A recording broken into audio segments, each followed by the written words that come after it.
Today I'm going to talk to you about birds and some of the wonders of birds.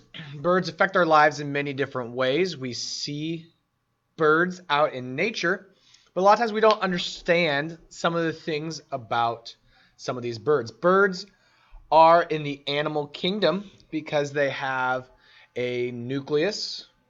They are part of the class Aves, which is where all the birds are characterized. So this is from flamingos to penguins to chickens. So I'm just going to give you some brief introduction to some of the things that we learn and know and love about birds.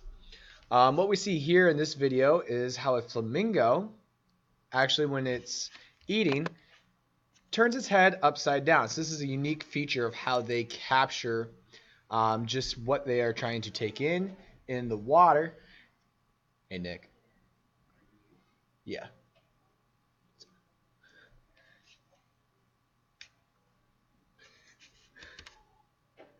And here we can see a little bit about the bird's digestive system. So here we see the birds have a very complicated or unique digestive system from the crop. Up in this region here in the top left corner, we see this is where they store their food. It's a kind of a temporary storage supply. Food passes on down to the gizzard. Gizzard is a unique organ for birds because birds do not have teeth. The gizzard helps to grind up food.